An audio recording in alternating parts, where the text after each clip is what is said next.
to the word of life.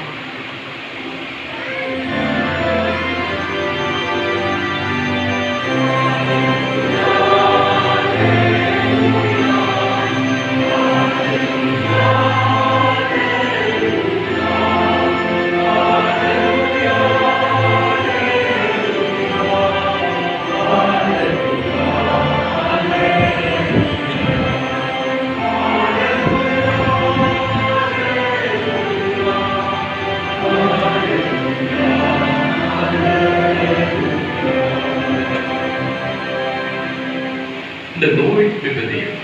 With your spirit. A reading from the Holy Gospel according to Saint Luke. Glory to you, O Lord. Jesus told his disciples a parable. Can a blind person guide a blind person? Will not both fall into a pit? No disciple is superior to the teacher, but when fully trained, every disciple will be like his teacher. Why do you notice the splinter in your brother's eye, but do not perceive the wooden beam in your own? How can you say to your brother, Brother, let me remove the splinter in your eye, when you do not even notice the wooden beam in your own eye? You hypocrite! Remove the wooden beam from your eye first, and then you will see clearly to remove the splinter in your brother's eye. A good tree does not bear rotten fruit, nor does a rotten tree bear a good fruit. For every tree is known by its own fruit. For people do not pick figs from thorn bushes, nor do they gather grapes from brambles. A good person out of the store of goodness in his heart produces good. But an evil person out of his store of evil produces evil. For from the fullness of the heart, the mouth speaks. My dear brothers and sisters, the Gospel of the Lord. Praise to you, Lord Jesus Christ.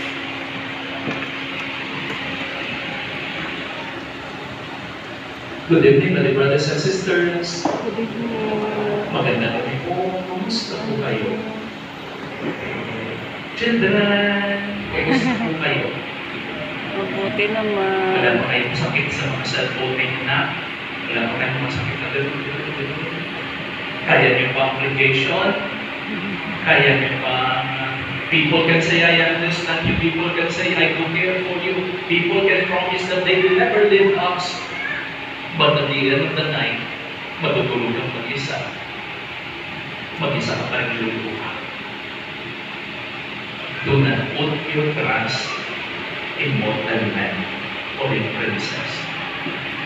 Put your trust in the Lord. Klaro o hindi? Naku, bigay mo man sa akin ang pinakamabuting asawa. Bigay mo man sa akin ang pinakamabuting mong anak. People can say, I do care for you, Mama. I love you, husband. I love you, wife. I will never leave you alone.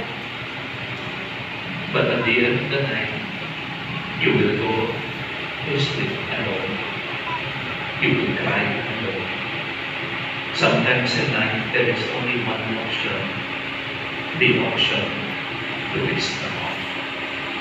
Then be strong and don't give up. Be strong. Paano magpasalamat sa Diyos? Una, when we know how to pray,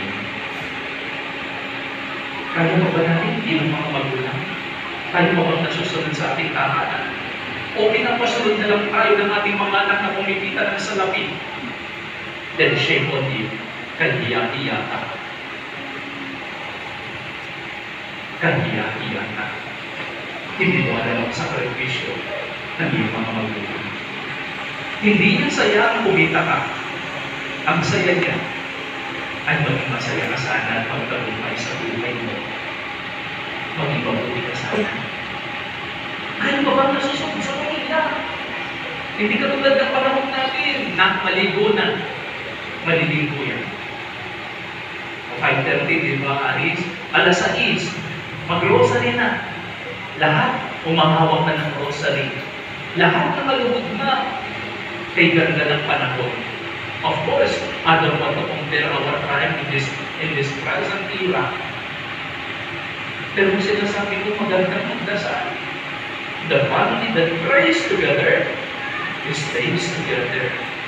Iba na. The family that connects in one Wi-Fi stays together. Kung saan malakas ang signal, nandun kayo nagsisikat. Pero ang pinakapangit na mga bisita mo, pag-bisita nila, pagpasok ko lang, ano password?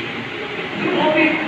Makinaayin lang, may plastic lang, yung password namin, gusto kong kunin. Ang kapal na mukha. Kapag nakikipag-bisita kayo sa bahay ng may bahay to, please, makikinig sa cellphone. Makipagtalas-talasan bilang tao.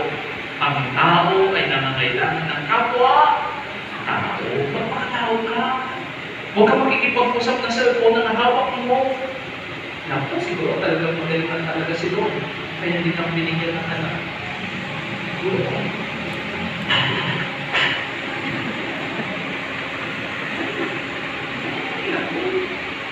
Basta ha, mahalaga ang mga papa, mahalaga ang pamilya. Ha? How to give thanks to the Lord? Number 2, learn how to give. Sabi ni St. Francis, for it is in giving that will receive sa iyong pagbibigay, ikay nakakatanggap. Napakagandang pagnilayan. Huwag ka sabi maging matapos. Mama, may sentimental value ko yan sa akin. May sagot yan si San Agustin. Ang lahat ng hindi mo ginagamit ay hindi para sa iyo. Nagdato ka sa cellphone. Ginagamit mo para parehosin yan. Hello ma, hello ma, hello ma. Kung lahat yan para parehosin, sa iyo yan. Pero kung tuloy mo yung dalawa. Ilan ang sasakyan niyo? Tatlong sasakyan, ginagamit niyo sabay-sabay.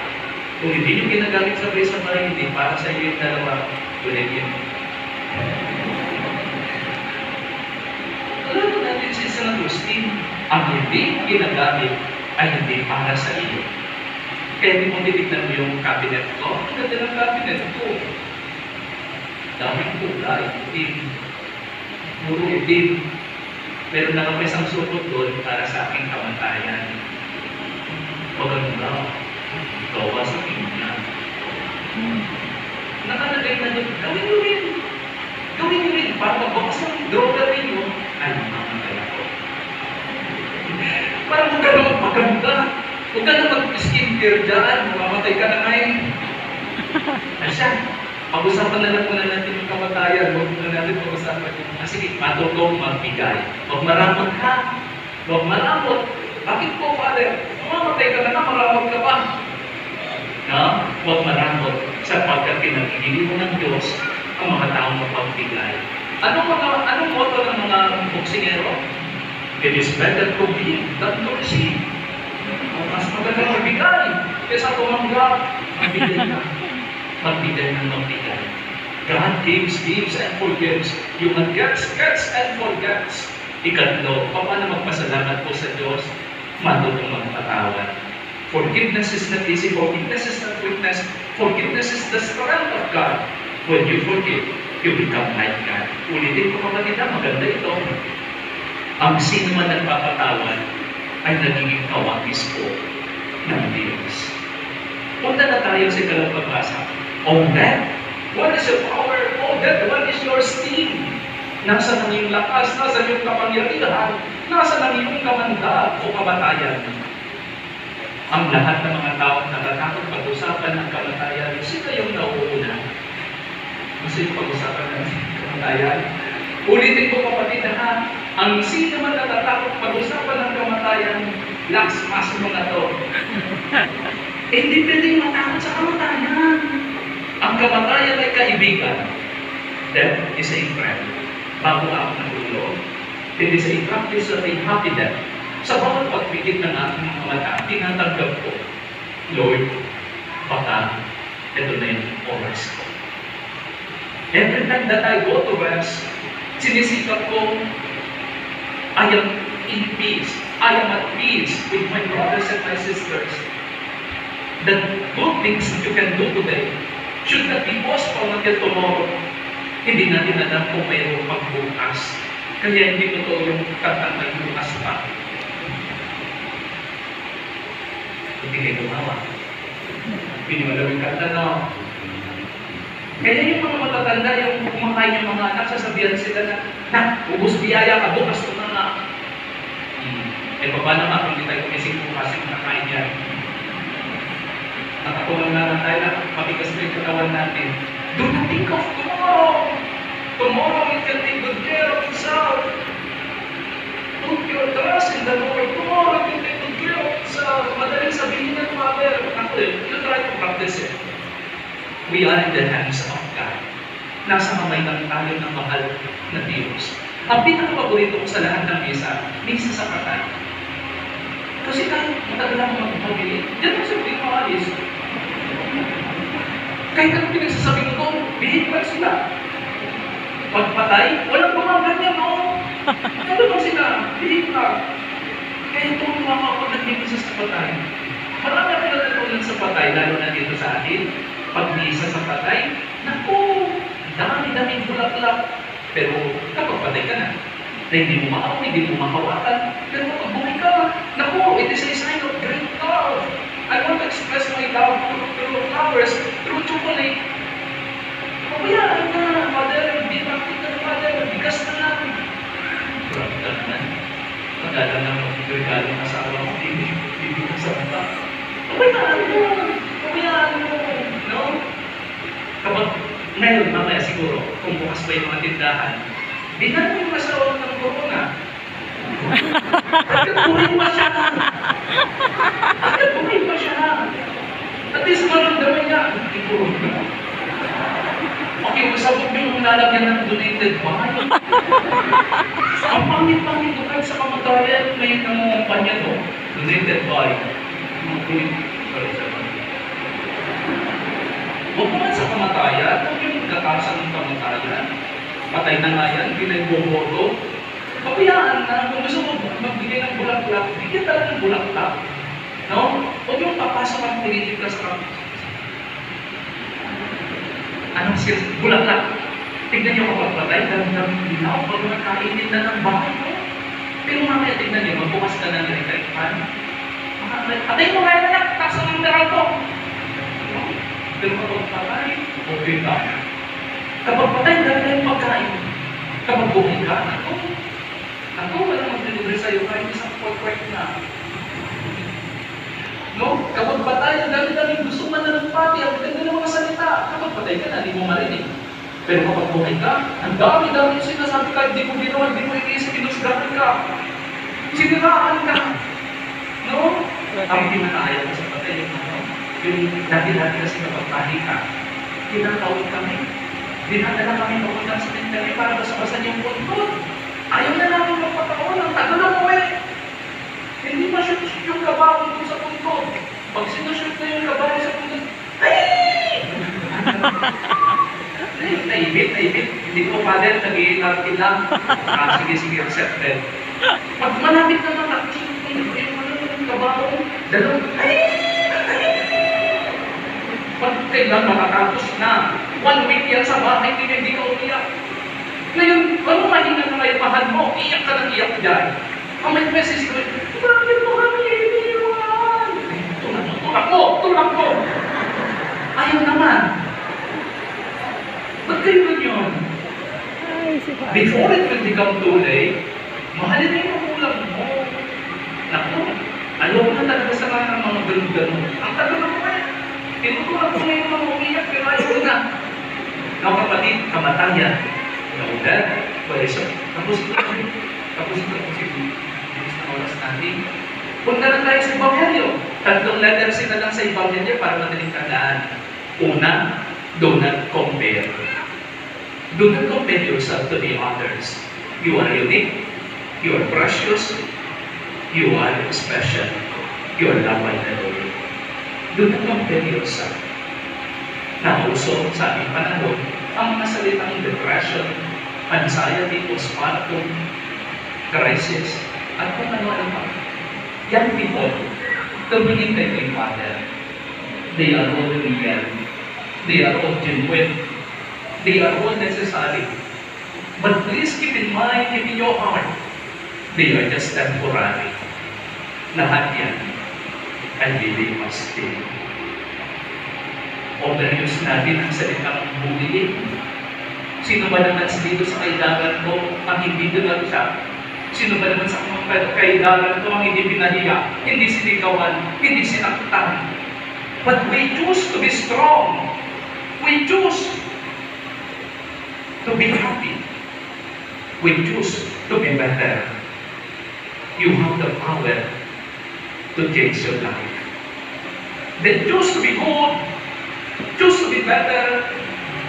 Choose to be strong. And don't give up.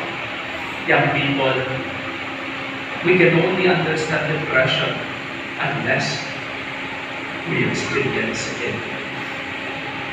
Ako naranasan ko yun noong panahon ng COVID at COVID-19 sa Cebu.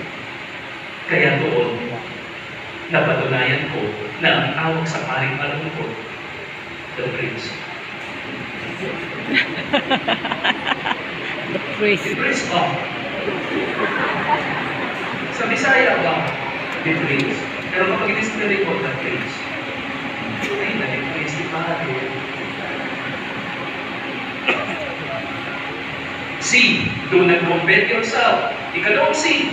Do not complain. Huwag masyadong mareklamo.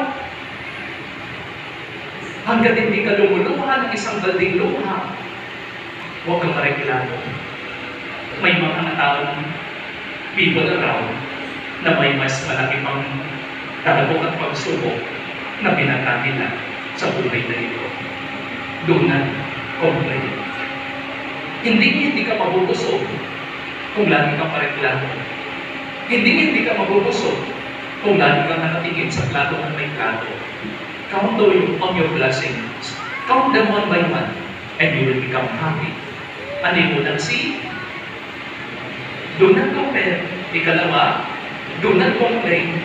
Mama, wala po akong iPhone Pro Max 14. Mama mo na, hanggang ngayon. Okay. Yung battery niya, sasakyan na rin. Battery na truck sa mama mo, kailangan mo din. Ikatlong C, last na lang ako. Do not criticize. Huwag ka makamusga. Ano ka, perfecto? Tamos na ino mo, Huwag ka makamusga. Huwag ka masyadong huwag ka makamusga. Hindi mo alam ang pinagdadaanan ng iyong tao. People of God, it's time. It's time. And sa morning, it's time to be quick to forgive. And we must be quick not to judge. Be quick to forgive. Be slow to judge. Let us profess our faith. Our belief in one God.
we may be always free from sin and safe from all distress, as we await blessed hope and the coming of our Savior Jesus Christ.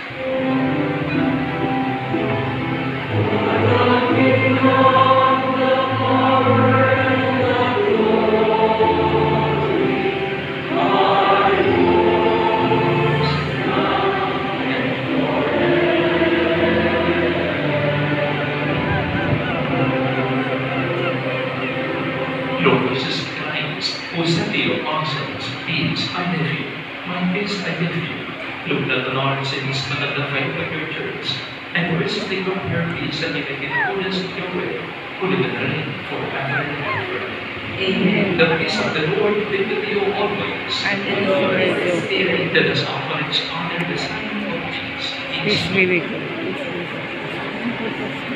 Peace be with you. Peace. Kiss mama. Peace be with you.